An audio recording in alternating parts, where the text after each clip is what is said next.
And Hans Adam von Liechtenstein, the first time I called, I was asked to call the castle.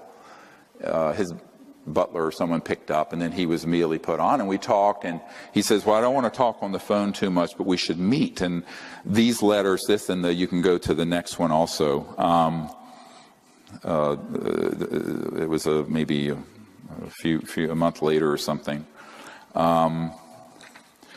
Was from the castle, Vaduz, and this is the actual letters.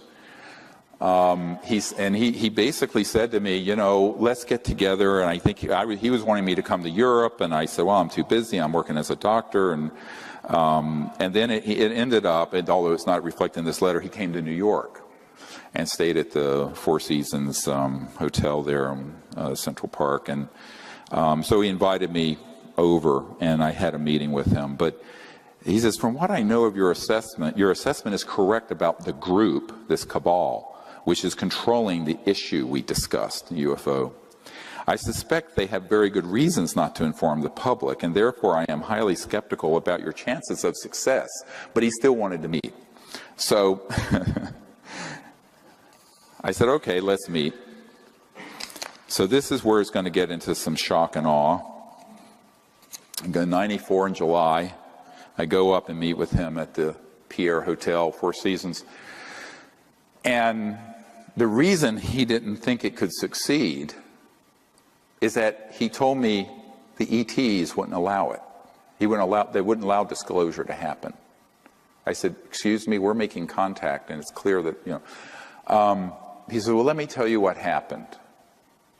So he was involved with a lot of UN programs, and also with George H.W. Bush, the first President Bush, and a man at the UN named Perez de Cuellar, who was the Secretary General at the time. I had done briefings with the predecessor, with the one after Boutros Boutros-Ghali. And he said to me, the reason I, on the phone, told you that it wouldn't be allowed isn't that it wouldn't be allowed from the point of view of the government, but the aliens won't allow it. I said, well, that's ridiculous. I mean, since we've been talking, we've gone down to Mexico, had a craft come out. I said, they're obviously wanting to make contact if we do it in a peaceful way and not a military way. He says, well, this was attempted before you started your organization. I said, what are you talking about? He says, well, in November of 1989, in the fall of 1989, President Ronald Reagan, Mikhail Gorbachev, Perez de Cuellar, and himself, this guy, and others met on a committee, very sensitive and classified, to organize basically what I did with the Disclosure Project, to announce that we weren't alone and end the secrecy. And he said what happened is that Perez de Cuellar, the Secretary General of the United Nations, was coming back from a 3 a.m.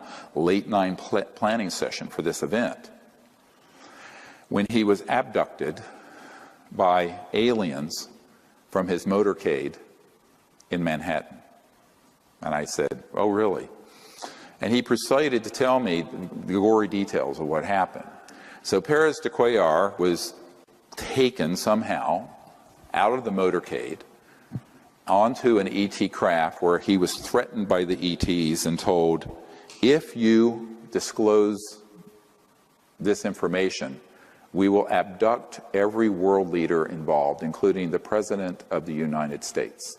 Now, this is from a person who was at the table for this planning session. To my ears, now to you. And I went, oh, come on, really?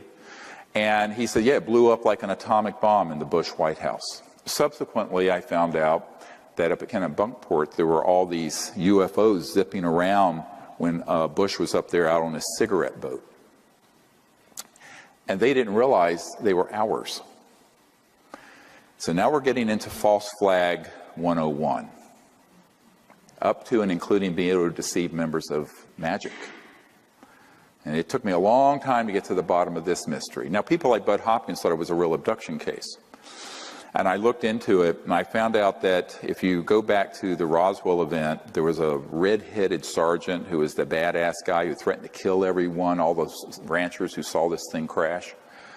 his son became a part of Magic security, this renegade group, this splinter group, who was involved with abductions and stopping leaks within Magic itself.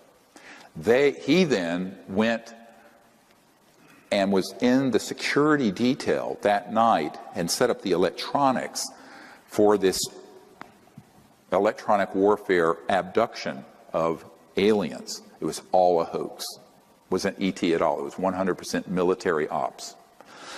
And so we're going to get into this in a moment, how these operate. And so Paris de Cuellar, of course, not knowing about that end of the classified world, and I would say Papa Bush neither, thought it was actually ET.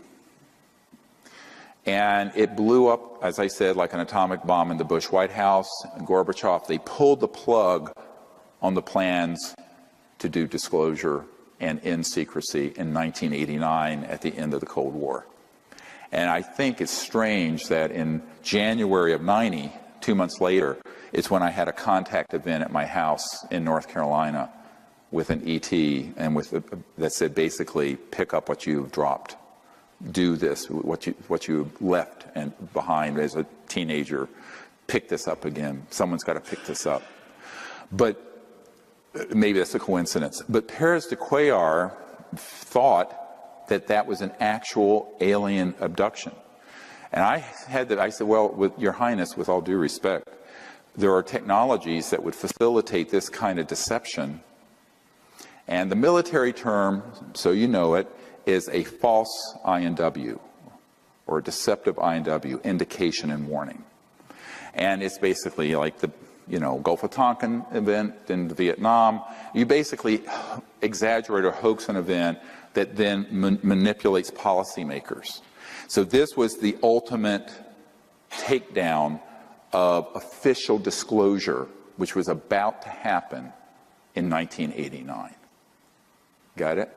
26 years ago, November 1989. So here we are in 2015, and it took a lot to piece all this together, and I began to look into what the electronics were with this and what kind of technologies they might have.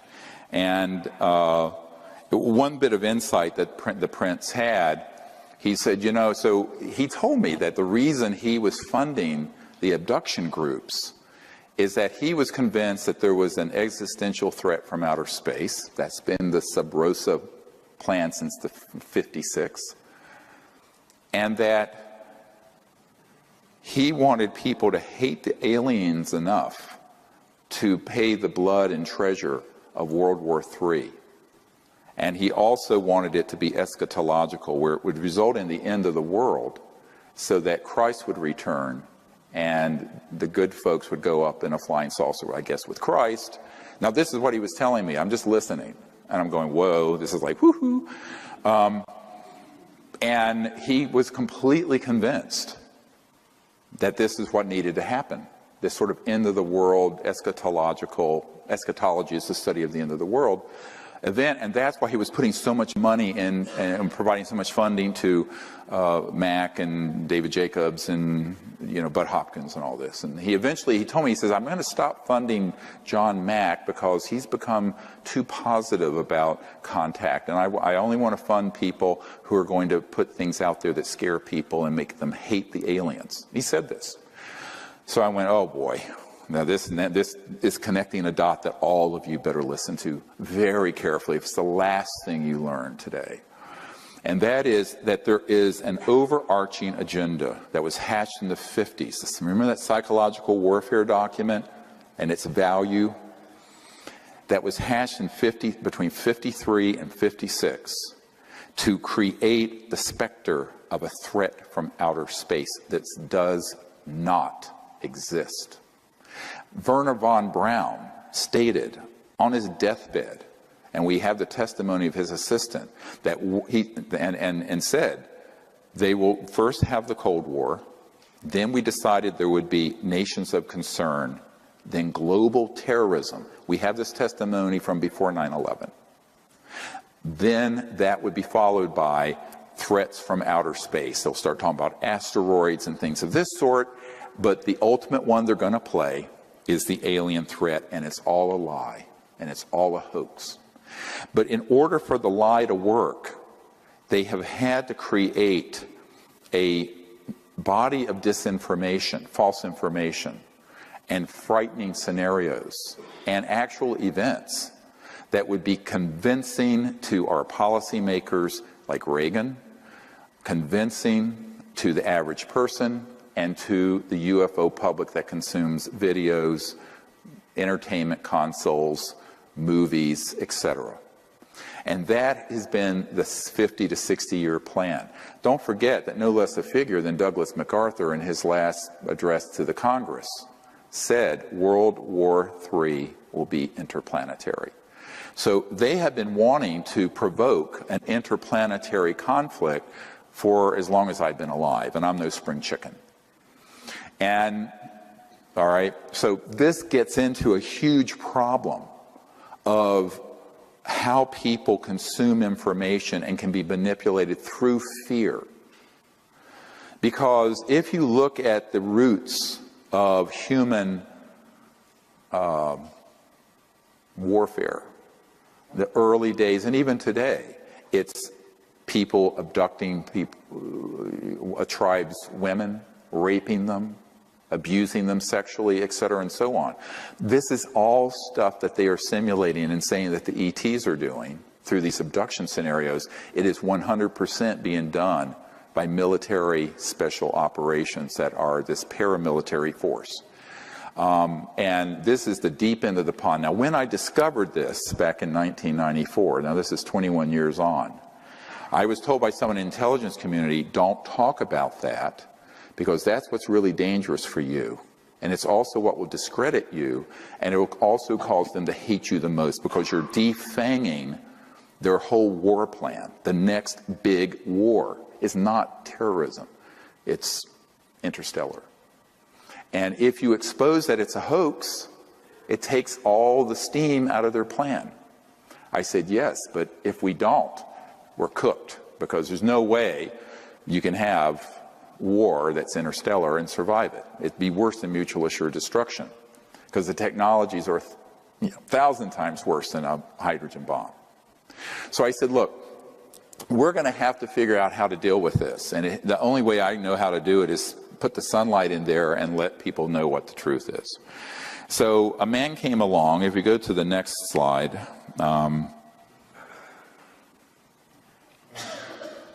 And you probably have seen this. It's up on our website. When we first put it up, it had over 600,000 views. The next day, the intelligence community went in and said there were 6,000 views. By the way, if you believe the metrics on Google and YouTube, I have a bridge to sell you. It's all can be manipulated because it moves you down the search engines. So when this hit, within a couple of days, had 600,000 views. This man, William Pollock, his name is pronounced Powlick, was a man, very good man, who gave me an interview only to be released posthumously after he died. And not long, a few years ago, I got a letter from his wife, significant other, I guess, they weren't technically married, with a death certificate and a letter giving me permission. And he had passed away.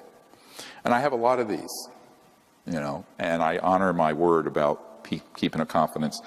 So what happened is that he gave me this interview, and in it, he talks about the development of RF radio frequency chip implants back in the 70s and 80s. And when he was developed, it was totally an accidental thing that happened. He was with a company that developed it. He then got called into the CIA, and they started doing special programs for the CIA to develop it. And at a certain point, Siemens in Silicon Valley manufactured 2 billion of them, with a B, of these RF chips.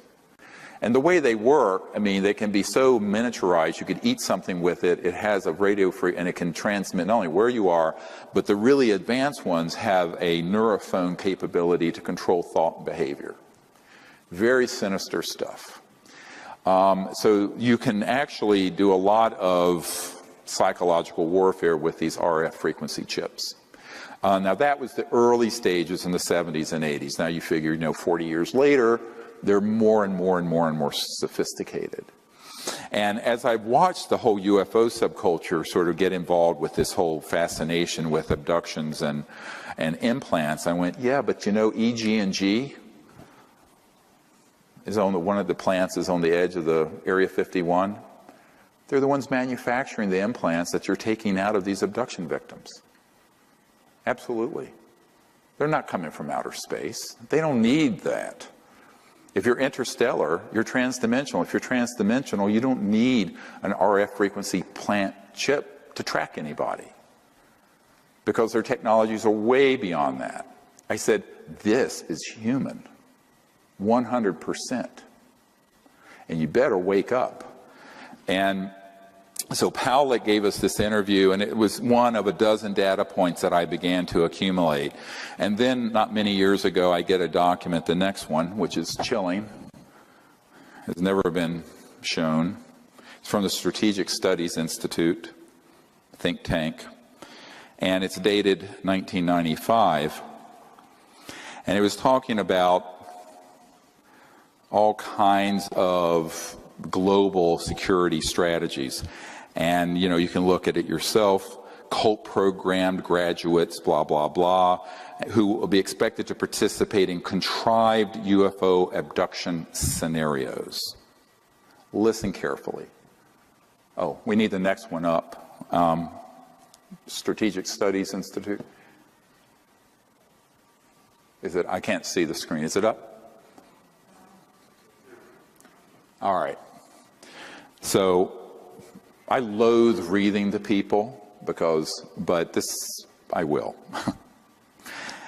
And number two, create a global UFO cult, which will involve, this is what needs to be done in order to actuate this false flag operation, that will involve the abduction of citizens so as to foster an illusion that this Earth is facing an extraterrestrial invasion. UFO abductees of preference will have an experience in computer technologies, since that expertise will be required in future technocratic RMA scenarios. Use of experimental drugs, holographic projection capabilities, directed energy technologies, I'll get into that in a moment, induced auditory input. These are the neurophones I mentioned that Werner von Braun said the most dangerous thing is the neurophone, non-local things that can be done to make people think they're having an experience when they're not.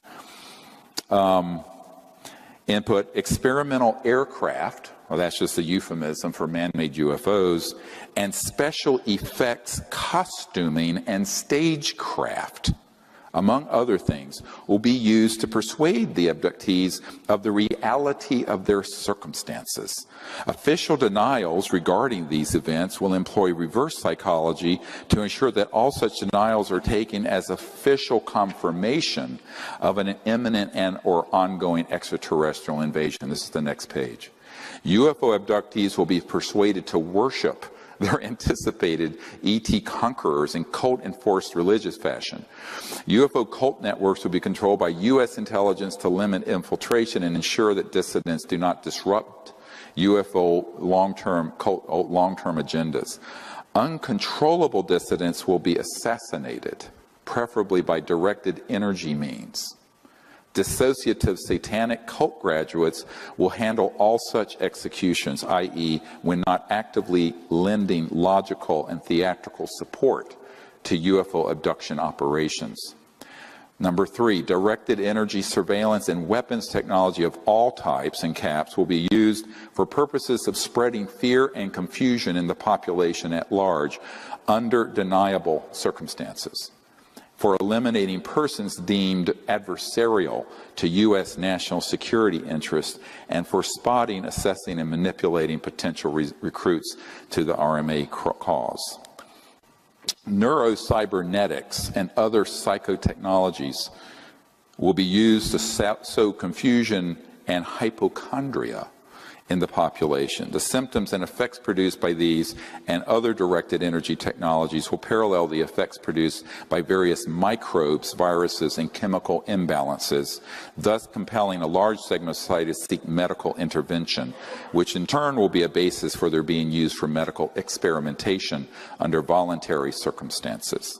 Psychiatrists and psychologists will play an important role in these experiments, particularly where denying the efficacy of cybernetics, psychotechnologies is concerned. Citizens who complain of hearing voices will be used as a basis for generously government-funded schizophrenic-related brain research, on and on and on. It goes on. Now, if you're not falling out of your chair yet, what I want to tell you is that all of that has come to pass and came to pass between the 1950s and the 1970s.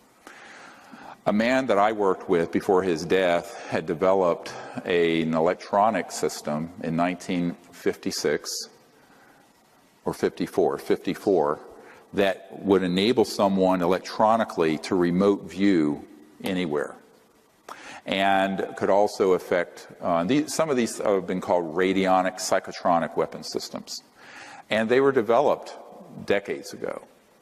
Now, how hard is it to deploy them? Not hard.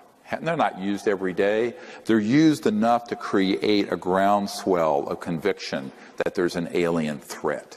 So you take that capability, combine it with man-made UFOs, combine it with disinformation in general about the subject, and also certain chemicals, and you can launch an entire contagion of fear that's based on completely man-made false events. So this is the false flag event I wanted to warn you about. And people say, when is that going to happen? I said, it's happened already. It's already happened. The media, the film industry, any UFO conference you go to is going to be filled unwittingly, usually, not always unwittingly, but usually with information that is this kind of disinformation designed to create an us versus them dynamic of an alien threat. And the reason for it is that that is the only way to grow the military-industrial complex. You know, Leon Panetta, the CIA director and then Secretary of Defense, but when he was CIA director, said, you know, we're spending $110 billion a year chasing down 70 al-Qaeda members in Afghanistan. Ridiculous. And in order to sustain the level of expenditures and grow the military-industrial intelligence laboratory financial complex, you got to have another enemy. And as terrible as the terrorism threat is, and it's real, it's nothing compared to what they could do, like in the movie Independence Day, where they stage an attack using man-made anti-gravs that look very ET, with this kind of technology, that there's a threat or an attack on Earth.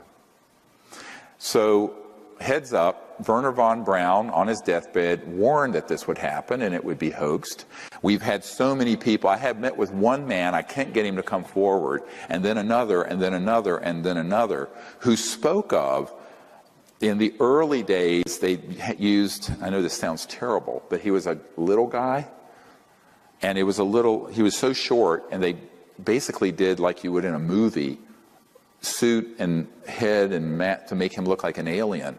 And he would be, there would be military choppers nearby, but he would be on one of these flying discs, man-made, and go in and with a chemical canister and some electronics, abduct people.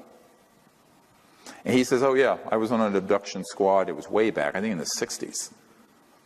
They've gotten better, and I say better, and they've become more efficient because over the decades they've developed little creatures that look like an ET. They may look gray or like a reptile or this, and they kind of walk like this. They have this robotic, weird walk, and if you look at the, I saw the video that Stan Romanek had of the one that came into his house, that basically a film company bought up in Black Shell. Nobody has seen this. I was at his home.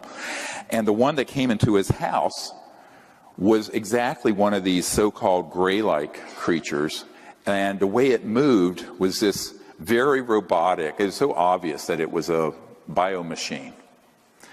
And if you go into the brain, it is physical.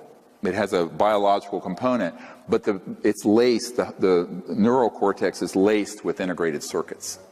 It's completely under control of these military operatives. But he thought it was an alien. I said, well, it was an alien, but not an ET. So I used the word alien, which has a very xenophobic ring, to connote the man-made ones, and the ETs are the ones that are interstellar.